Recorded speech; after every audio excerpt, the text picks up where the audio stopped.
Thanks for taking the time to watch or listen into this sermon. Our prayer is always that God would use it to draw you closer to Himself and deepen your love for Jesus Christ. It's also our hope that this sermon would not be used to replace God's plan for authentic relationships in your life through a local church. If you aren't already a member of a local church, we just want to encourage you to step out in faith and join a church somewhere near you. Thanks again for checking out this sermon. We pray it is a blessing to you.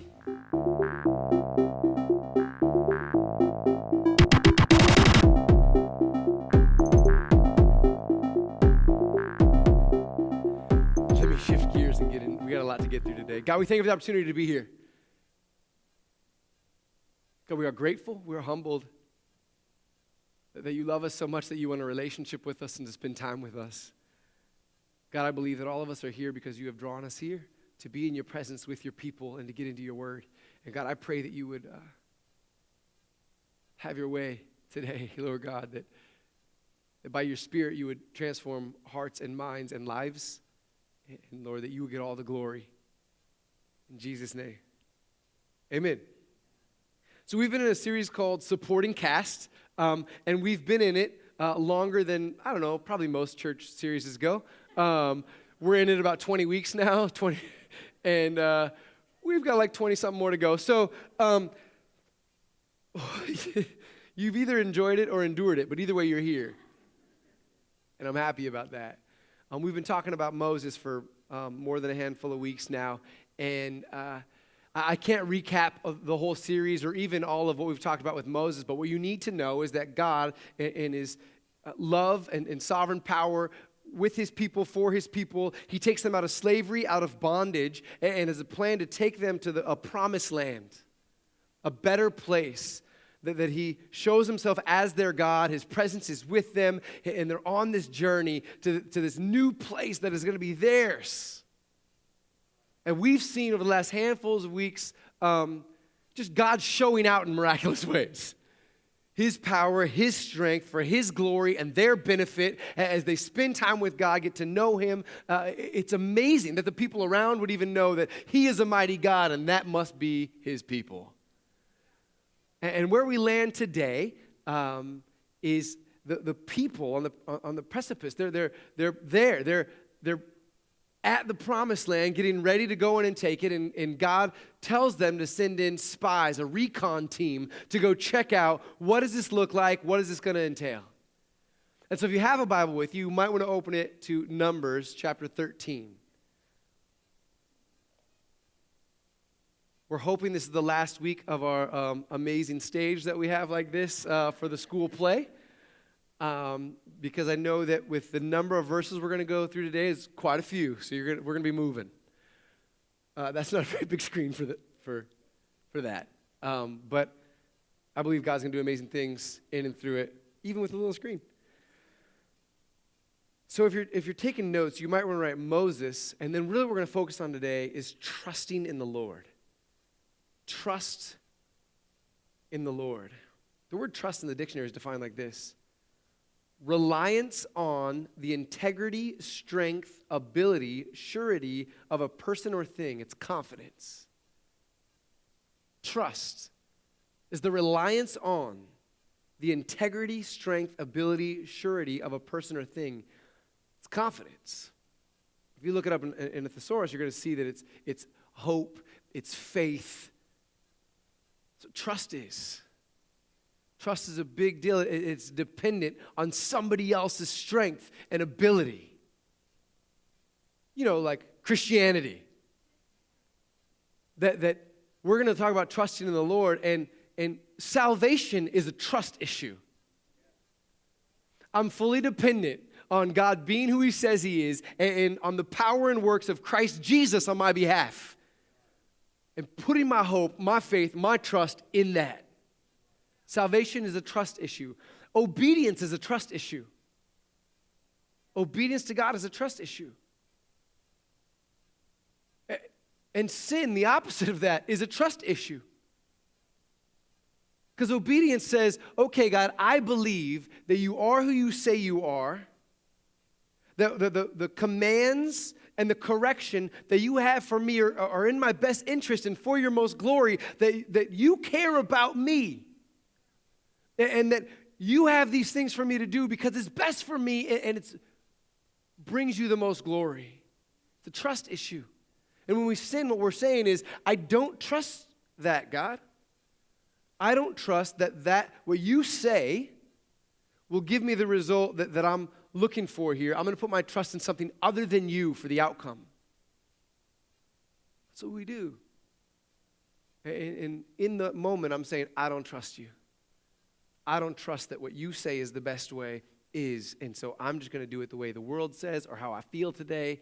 And I'm going to trust in me and my finite mind and understanding above you and your love and compassion and your infinite understanding.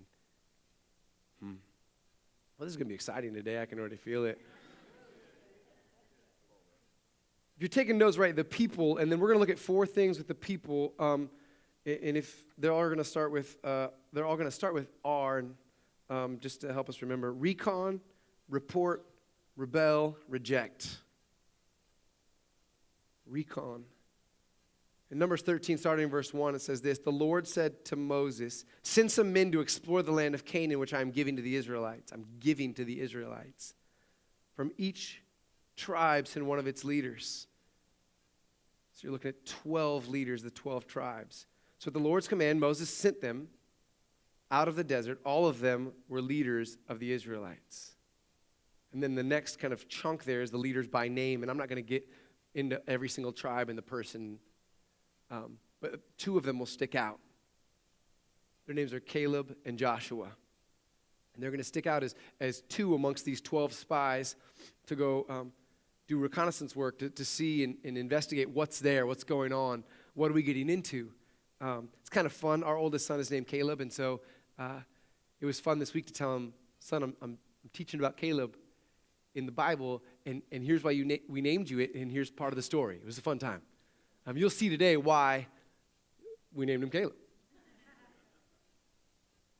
So Caleb and Joshua will stick out. The others, I think they're beneficial for you to read. I don't have time today to get into that. But Moses is told by God to send them in, and what he does, he gives them very clear instructions and really a checklist. When you go through the land that God is going to give to us, this promised land, I'm going to go through and I want you to report back with some very clear information. It's a great leadership thing we can learn here. When Moses sent them to explore Canaan, he said, go up through the Negev and on into the hill country, see what the land is like, whether the people who live there are strong or weak, few or many. What kind of land do they live in? Is it good or bad? What kind of towns do they live in? Are they unwalled or fortified? How is the soil? Is it fertile or poor? Are there trees in it or not? Do your best to bring back some of the fruit of the land. It was the season of the first ripe grapes, which is midsummer, mid to late July. But I love this list, right? It's very clear. It's like almost they should get a clipboard and just go do this. And that's essentially what they do. He says, check out the people. Are they strong or weak, few or many? Check out the towns. Are they unwalled or are they fortified? Check out the land. Is it good or bad? The soil, is it fertile or is it poor? Are there trees there? Yes or no? It's like circle 1. And then bring back some evidence of what's there. Bring back some of the fruit. And so they execute the instructions. So they went up and explored the land, and really it says that from the southernmost north to the northernmost borders, they did the whole thing. They went up through the Negev and came to Hebron, and it talks about the people that are there, and the descendants of Anak live there. And so it's talking about, okay, there's these massive people there that are known for their height. They're giants. They are massive people. When they reached the valley of Eshcol, they cut off a branch bearing a single cluster of grapes. 2 of them carried it on a pole between them, along with some pomegranates and figs. That place was called the Valley of Eshcol, which literally means the cluster, because of the cluster of grapes the Israelites cut off there. At the end of 40 days, that's significant, 40 days, they returned from exploring the land. Okay, this is awesome. God says, this is the promised land. I've taken you from slavery, from bondage. I've shown myself. I've provided you food, water, protection. Like, this has been an amazing journey. They've rebelled against God several times. They've rebelled against Moses several times. And God continues to extend his grace to them and bring them to the promised land that he promised. And so they're there, and he says, okay, send some people in. Send a leader from each tribe, send them in there together, and this is what they're supposed to do. So they come back, and here's the report. They came, if you're taking notes, you might just write, great land and scary people. They came back to Moses and Aaron and the whole Israelite community. There they reported to them and to the whole assembly and showed them the fruit of the land. They gave Moses this account. We went into the land to which you sent us, and it does flow with milk and honey, exclamation point. They're like, this place is amazing. Here is its fruit. But the people who live there are powerful, and the cities are fortified and very large. We even saw the descendants of Anak there. And then it goes on to say where each group of people live inside of the land. Some live in the hills, some live by the sea, and here's who lives where. They did a really good job of doing recon work. They come back and they can tell you who lives where, what that looks like, and what's going on there. And so they say that the land looks amazing, but the people there are massive, and their walls are fortified. And God has already promised that this is going to kind of look like this. He says that he's not going to drive everybody out of the country before they get there, because then it would be all by its own, and the animals would take it over, and it wouldn't be ready for them. Instead, what he says is, I'll drive them out piece by piece so that the people that are there before you are preparing it for you. So these giants, great. Apparently, God just wanted to use big guys to get everything ready for his people. So he says, okay, I'm going to drive them out before you as you go, and we're going to go into this together. You're going to depend on me because I'm going to be with you doing this. And the people come back and say, the land is great, just like God said, and the people are big and scary. Then Caleb. Perspective matters. How you see things shapes your response. How you see things shapes your response. Then Caleb silenced the people before Moses and said, we should go up and take possession of the land, for we can certainly do it. I love it. I love it. He doesn't refute the fact that there's big people there. He just says we can take them. He doesn't say like the walls or the cities aren't fortified. He doesn't go against what they have already said.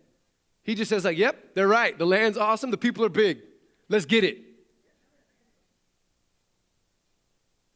We should go up and take possession of the land, for we can certainly do it. He believes that God with them is more powerful than whatever is there. Listen to this. But the men who had gone up with him said, we can't attack those people. They're stronger than we are. And they spread among the Israelites a bad report about the land they had explored. They said, the land we explored devours those living in it. All the people we saw there are of great size. We saw the Nephilim there. The descendants of Anak come from the Nephilim. So he's saying these men of these great stories, these massive men from the history of the people, we saw their descendants. They're huge. And they're kind of over-exaggerating everything that they saw. The land will devour us. You just said it's filled with milk and honey and good fruit. Like now the land eats people? And these men, they're going, okay, first we saw these people that are big. Now we're saying they're like remember the stories we have about the people in the past that were like the massive, massive men? They're like that. Listen to this. We seem like grasshoppers in our own eyes, and we looked the same to them. So they come back, and not only to give evidence before everybody, the land is great, the people are scary, but now that somebody rises up, and Caleb says like, yeah, and we can do this. Now, they start spreading news throughout the camp. First, it was a report before everyone. Now they're spreading it. They're going around and getting people on their side. Like listen, we look tiny in our eyes. And in theirs, we look like grasshoppers. Right? They're over-exaggerating everything. And I love it. I love it. Because you'll see Caleb and Joshua, 2 of the 12 spies that went in, 2 of the 12 leaders of the tribes. They just have a big belief in God. Not once do they say there's not giants there. They just believe that an army of grasshoppers with God is stronger than an army of giants without him. They believe that God is who he says he is and that he will do what he has said he will do. So perspective matters. The people start to believe this negative report. Watch what happens. They rebel. There's the reconnaissance, the report back, and then now they rebel. That night, all the members of the community raised their voices and wept aloud. All the Israelites grumbled against Moses and Aaron, and the whole assembly said to them, this is everybody, if only we had died in Egypt. It says, better for us that we would have stayed in Egypt, where they were slaves and they were oppressed, where Pharaoh at the time was interested in killing all the young boys that were born. That's better than being out here and having to be fully dependent on God, that he would bring us into this land of giants. Would have been better if we would have died in Egypt, or check this out, or in this wilderness, this journey to get to where they're at right now. Say, you need to remember this. It would have been better if we died in Egypt or in this wilderness. Remember that.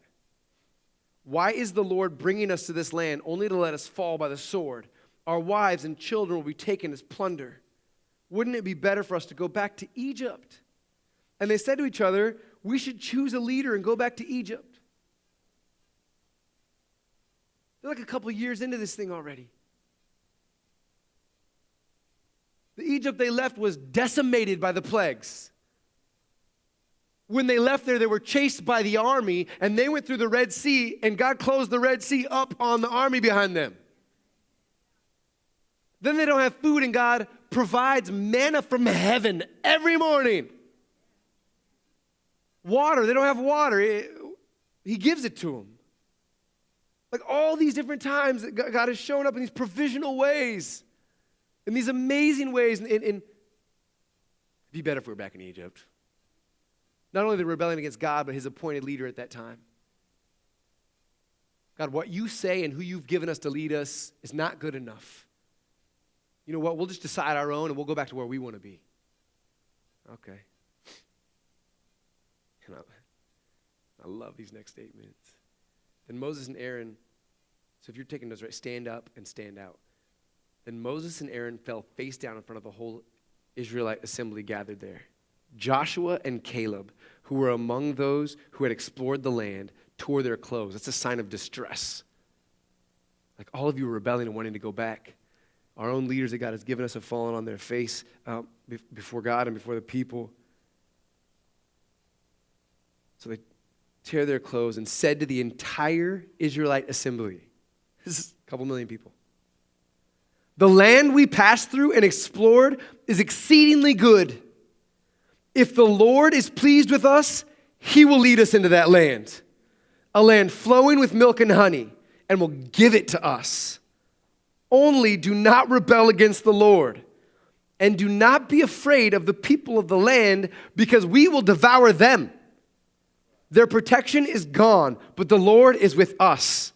Do not be afraid of them. Man, amongst all these people grumbling, that have this idea of we're just going to get smashed out like some grasshoppers if we go in there. God promised us that land. That land is good. It's already been shown to us. The people came back with the fruit. It's a great place, but the people are scary. And you know what? I trust the negative report more than I trust God, who told me that he's going to take me there. And these two men, Caleb and Joshua, aren't interested in going along with everybody else. They've seen with their own eyes what is there. And they believe in a God that is big enough to not only take them out of the massive kingdom of Egypt by his own hand, but that he's big enough to fulfill the promise, not just start it. And so they stand up before everybody and say, stop it. If God is with us, we will go and we will win and we will devour, and don't rebel against him. Let's just do this. And you would think that would be like you're hoping the story goes and then everybody understands and they're like, yeah, and they go do it. Instead, it looks like this. But the whole assembly talked about stoning them, killing them. Everybody pick up a rock. These dudes. We won't go fight giants. Let's instead just fight these guys that are trying to lead us into what God has called us to. I've said this before. I need to say it again. what's right is not always popular. And what's popular is not always right. And so they stand up amongst God's people who have seen the presence of God, that he has been with them on this whole journey. And right now they're just ready to not only rebel against him, his appointed leaders, and now he wants to kill the two that are faithful when all of them aren't. Which leads straight to the next point, which is called reject. It's where God gets involved. They're getting ready to kill Joshua and Caleb, the ones that say, God is big enough, we can do this. Then the glory of the Lord appeared at the tent of meeting to all the Israelites. So they're contemplating, they're planning, let's kill these guys, and God's presence goes, I'm here. Things kind of hit the brakes. The Lord said to Moses, how long will these people treat me with contempt? How long will they refuse to believe in me? In spite of all the signs I have performed among them. I mean, these people, it's easy to look in the Old Testament and kind of go like, they're so dumb. Yeah, we resemble that remark.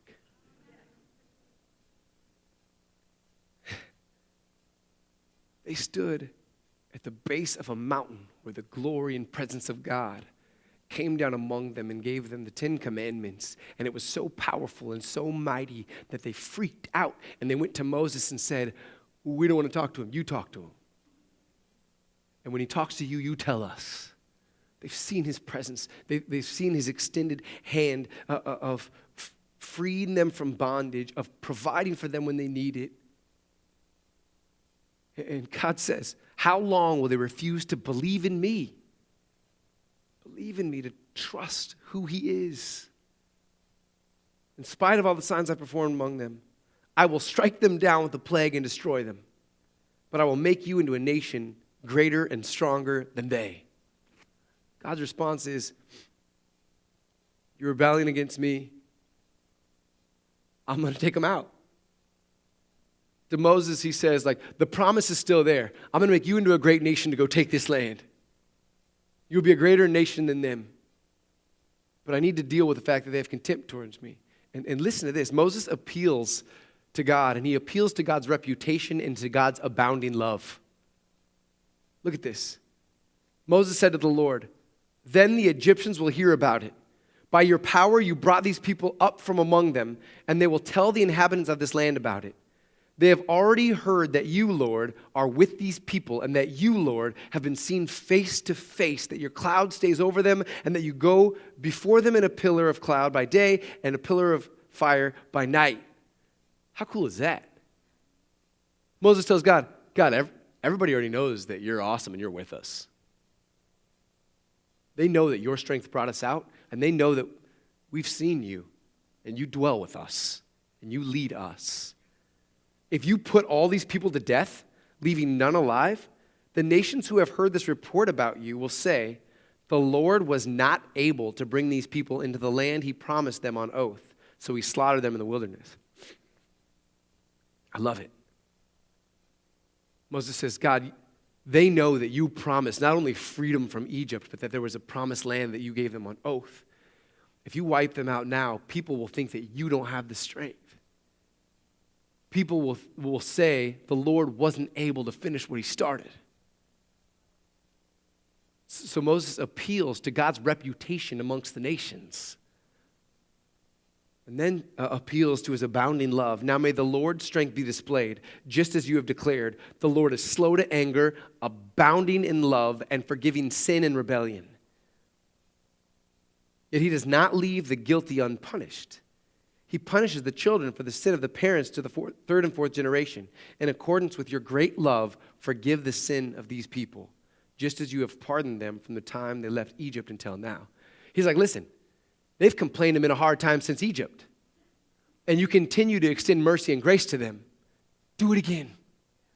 Because of your abounding love. Because of your name being great amongst the world. Forgive them. We know that you don't let the guilty go unpunished, but forgive them of their sin. This is awesome. And then God explains how he's going to deal with what they've done. The Lord replied, I have forgiven them as you asked. Nevertheless, as surely as I live, and as surely as the glory of the Lord fills the whole earth, not one of those who saw my glory and the signs I performed in Egypt and in the wilderness, but who disobeyed me and tested me 10 times, not one of them will ever see the land I promised on an oath to their ancestors. Not one who has treated me with contempt will ever see it. But because my servant Caleb has a different spirit and follows me wholeheartedly, I will bring him into the land he went to, and his descendants will inherit it. Since the Amalekites and the Canaanites are living in the valley, turn back tomorrow and set out towards the desert along the route to the Red Sea. He says, everybody that has rebelled is not going to see this. The only one that is, and we'll find out it's Caleb and Joshua, will get to enter in. And then he ends it by saying, okay, that's where the Amalekites and the Canaanites are. The people were supposed to go into the promised land. Now you need to turn around and go back to the desert. Turn around and go back into the wilderness. The Lord said to Moses and Aaron, how long will this wicked community grumble against me? I have heard the complaints of these grumbling Israelites, so tell them this, as surely as I live, declares the Lord, I will do to you the very thing I heard you say. Remember when they complained against God and said, it would have been better if we died in the wilderness? God's literal response is, I'm going to do to them as they have said. They think it's better to die in the wilderness? You got it. Okay. In this wilderness, your bodies will fall. Every one of you 21 years old or more who was counted in the census and who has grumbled against me, not one of you will enter the land I swore with uplifted hand to make your home, except Caleb and Joshua. Listen to this. As for your children that you said would be taken as plunder, I will bring them in to enjoy the land that you have rejected. I don't know if you remember when they were grumbling. They said, we'll go in and our wives and our children will be taken from us. God says, no, the ones that you said were going to be taken from you, actually, you don't get to go in. And you were afraid for them, but they're the ones that get to go in. They're going to go there, and I'm going to go with them. But as for you, your bodies will fall in this wilderness. Your children will be shepherds here for 40 years, suffering for your unfaithfulness, until the last of your bodies lies in the wilderness. God says, okay, your kids get to go into the promised land, but not for 40 years. They were going to go in now with you as their parents. But they're going to go in as adults. And they're going to go in without you. And for 40 years, they have to be shepherds in the wilderness now because you rejected what I had for you.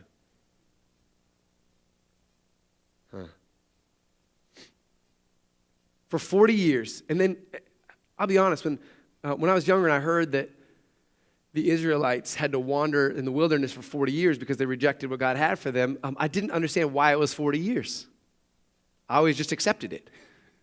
Cool, 40 years. Must have been the timeline to get rid of that generation or that group of people. But what we see right here is it's very specific. For 40 years, 1 year for each of the 40 days you explored the land, you will suffer for your sins and know what it is like to have me against you. I, the Lord, have spoken, and I will surely do these things to this whole wicked community, which is banded together against me. They will meet their end in this wilderness. Here they will die. The crazy thing is God said, I have forgiven their sin. But there's still a consequence or result of their sin. So it's forgiven in the sense that he didn't just wipe them out.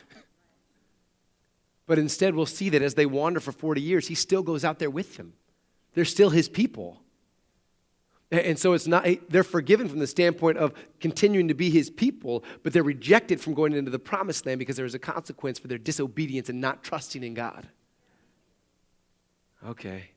Maybe you've walked through some of that before, where you realize like, okay, God says I'm forgiven, so why do I still have consequences on this earth? If God's forgiven me, why am I still struggling through these things?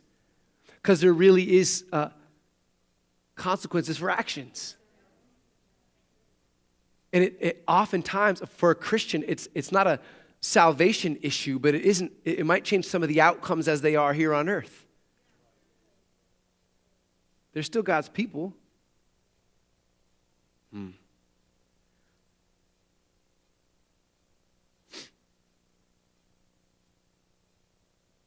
then God holds the 10 spies accountable that came back with the bad report and spread it amongst the people. So the men Moses had sent to explore the land, who returned and made the whole community grumble against him by spreading a bad report about it. These men who were responsible for spreading the bad report about the land were struck down and died of a plague before the Lord. I told you it was going to be fun today. Of the men who went to explore the land, only Joshua and Caleb survived. Now listen to this, and the people still don't get it. When Moses reported this to all the Israelites, they mourned bitterly. So the report is, hey, guess what? You missed it. You rejected God and the plan that he had for you. You didn't trust in him as he told you that this is what is there for you. And now you're going to wander the wilderness and you're going to die and your kids are going to go in without you because you're going to die in the wilderness. And then the 10 that went in and spread the bad report, they are struck down with a plague before the Lord. And so now when the people hear that, they're like, right? That's what I look like when I mourn bitterly.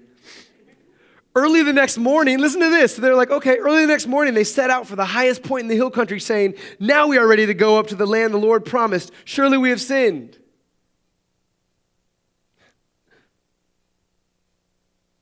God's clear. God says, no, you didn't listen. Now this is the outcome. God, we changed our mind. This is going to happen. But Moses said, why are you disobeying the Lord's command? This will not succeed. Do not go up, because the Lord is not with you. You will be defeated by your enemies, for the Amalekites and Canaanites will face you there. Because you have turned away from the Lord, he will not be with you, and you will fall by the sword. Nevertheless, in their presumption, yeah, but God always says that kind of stuff, and he's always with us. There's this thing about grace sometimes. And when God extends it, then we can forget what really was extended. And so we can just kind of make sin no big deal because, God, he forgives. He does. By his grace, through Christ Jesus and our faith in him. But it's not so that we can cheapen grace. The freedom he has given us is a freedom to be righteous.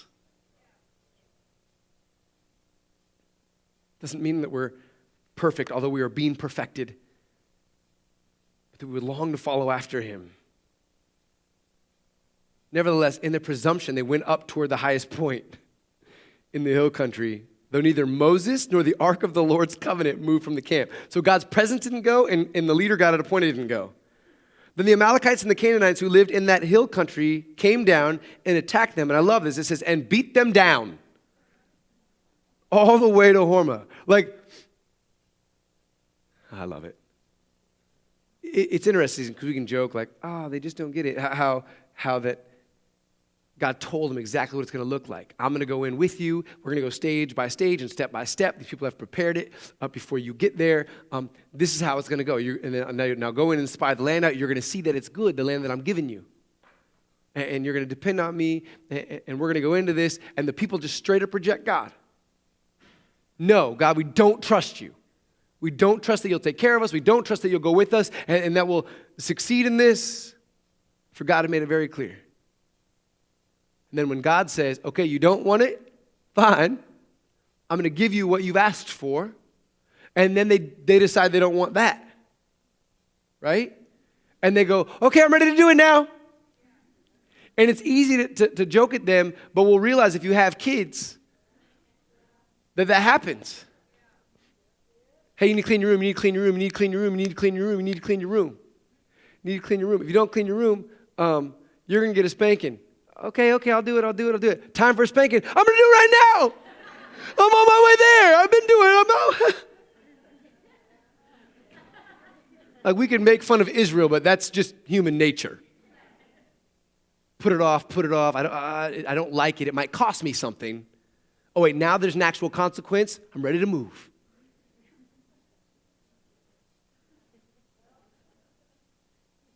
So the people now try to move, and they missed it.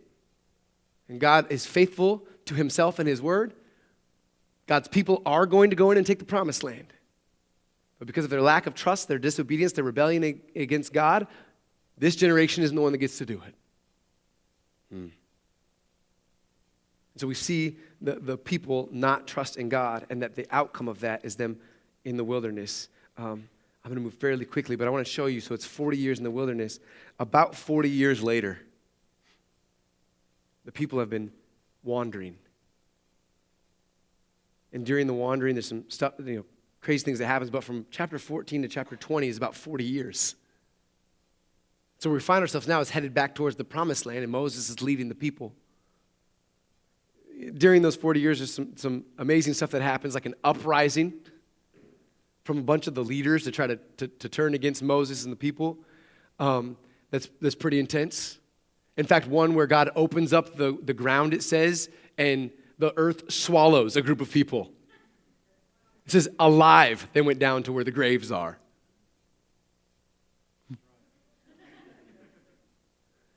So there's these amazing accounts that happen, but then here we see the people, and they're returning to a place that they have been before.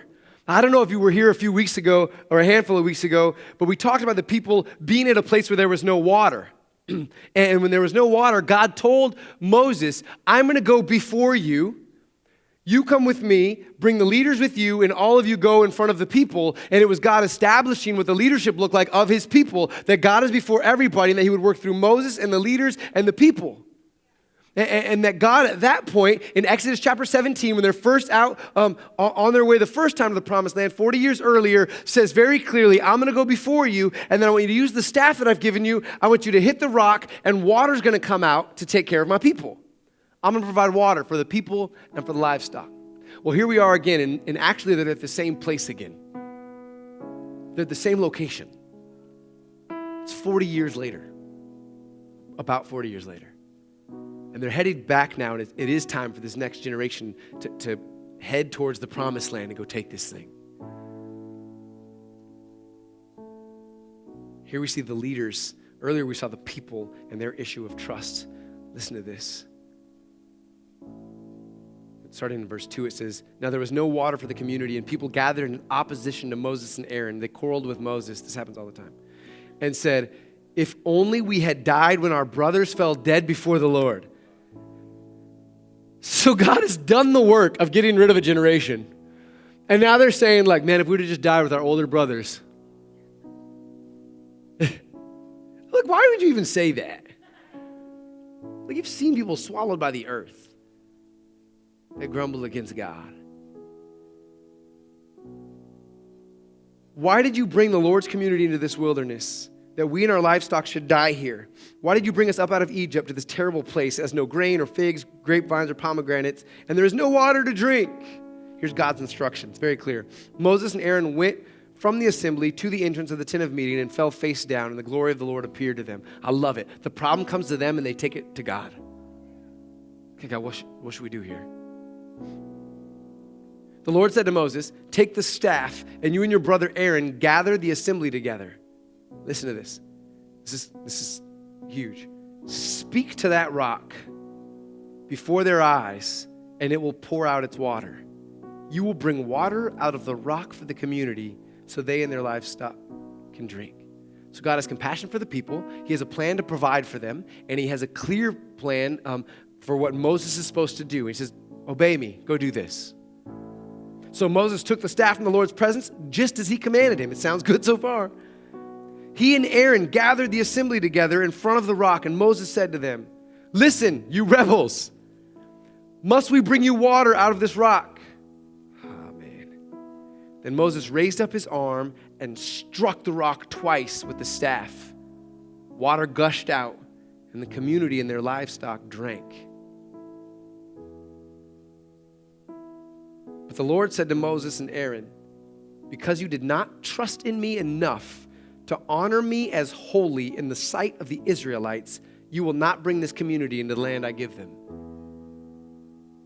So before the people rebelled and that generation doesn't get to go in, and now Moses and Aaron, God says, you didn't trust me in me enough to show me as holy before the people. You didn't trust in me enough. He said, 40 years ago, I told you go out there with the staff and hit the rock. This time I told you go out there and speak to the rock. That water would come out. But you didn't trust in me enough to listen and obey. And to just say something. You went back to the routine of what you already know. You got an outcome last time like this. You know what this looks like to get this kind of outcome. And so now you're dependent on your own strength and your ability to recall how something might work. Listen, you need to hear that. Because we can do that as God's people. God is interested in walking with us and having a relationship with us. That there would be a constant reliance on Him, not on our past track record. Not that we would be able to go like, no, God, I got this. I know how it works.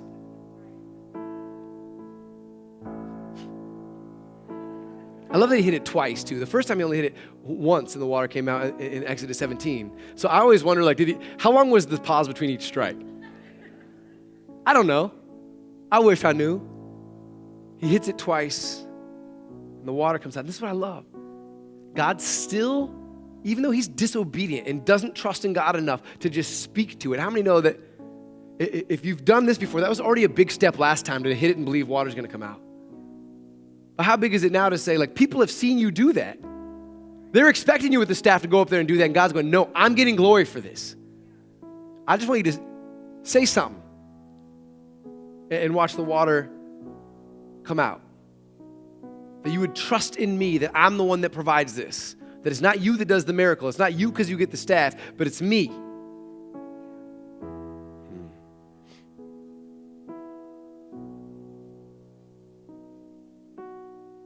Because you do not trust in me enough to honor me as holy in the sight of the Israelites, you will not bring this community into the land I give them.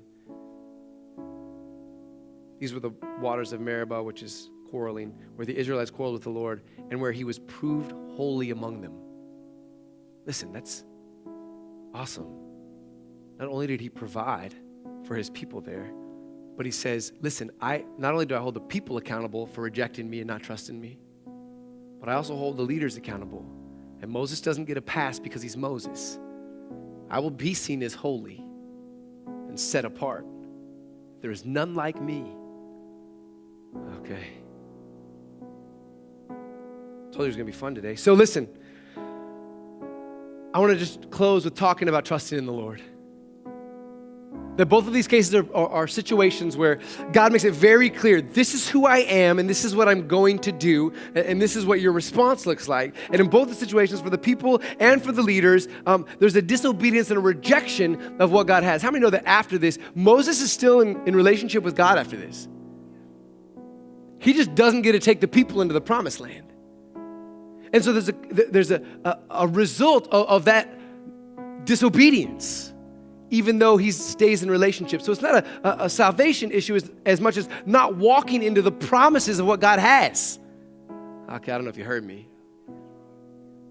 And I want to push on us a little bit and talk about trusting in the Lord with our obedience. Now the problem is whenever I talk about obedience is really quick and be like, that sounds like religion.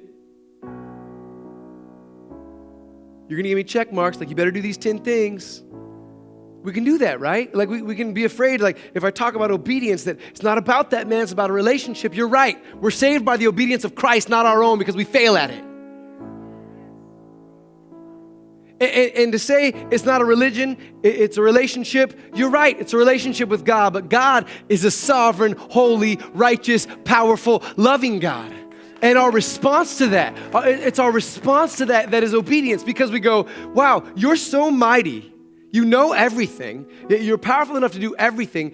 You've commanded these things because you want your glory and you want my good. You love me and I trust that. So my obedience comes because I understand you. I love you. I want to walk with you, not because I'm trying to earn salvation, but because I have it by your grace.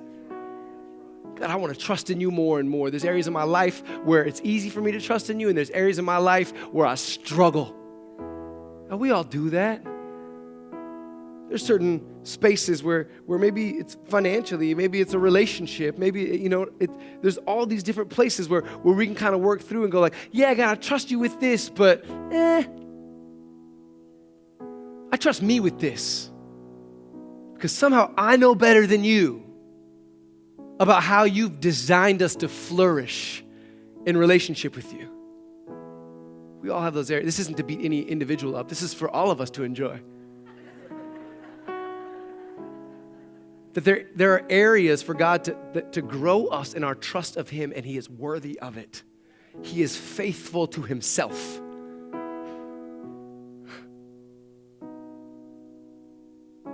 My prayer in this preparation in today is that I would learn to trust in God more. Salvation is a trust issue. Obedience is a trust issue. When we sin, it's a trust issue. When we go about the mission that He's called us on, it's a trust issue. We're fully dependent on God to change the hearts of people and to draw people to Himself.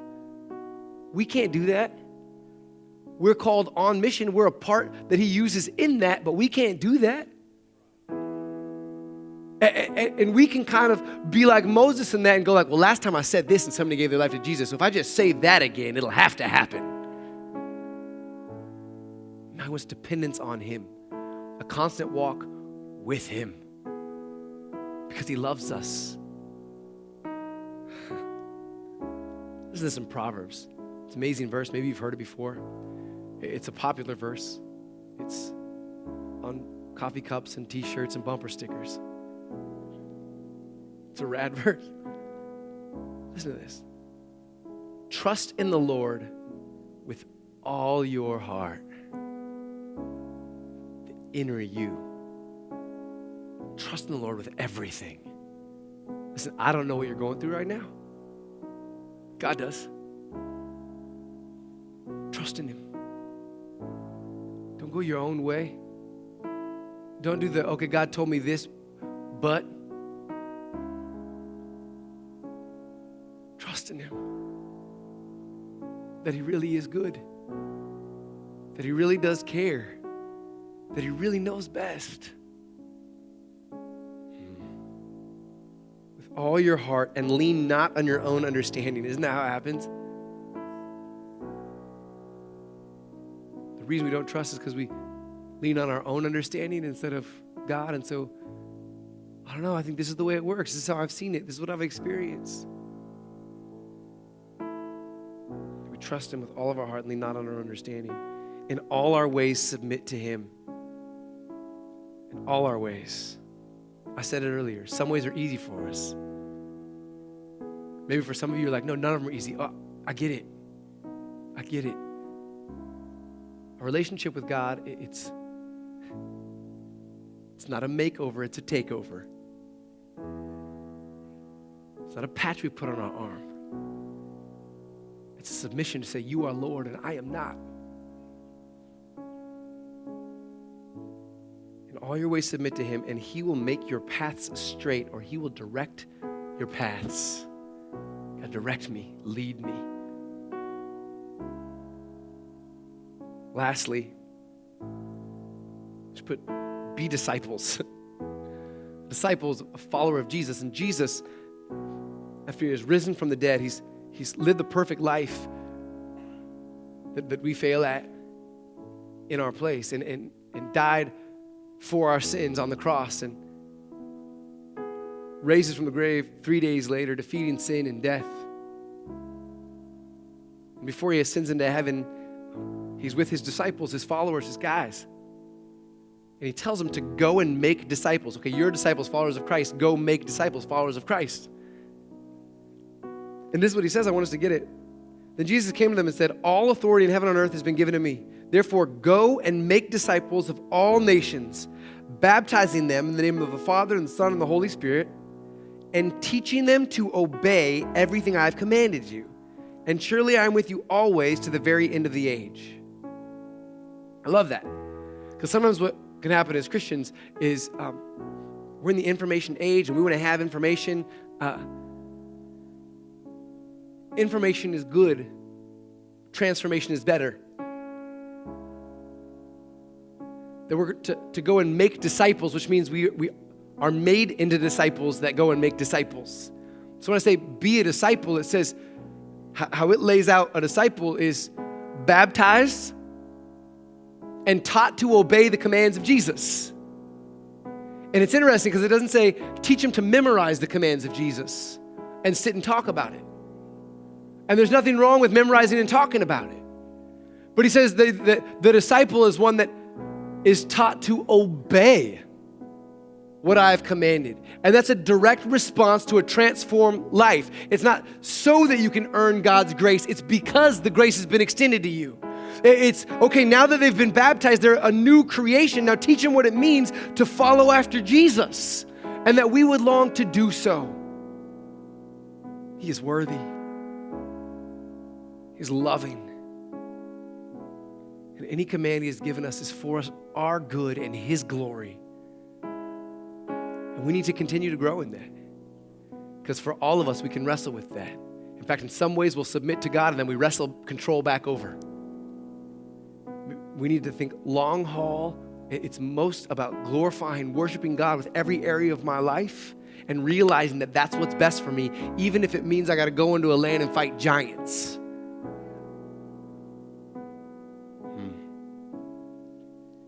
That our role is obedience and that he's in charge of the outcome. I hope you're encouraged, even though I know it's kind of heavy today. It's at least, maybe if it wasn't encouraged, maybe it was at least a challenge. That we would be spurred on to trust more in a God that deserves all trust, who's trustworthy. This is what I want you to do with me. Everybody stand up. The worship team's going to come up here. Prayer partner.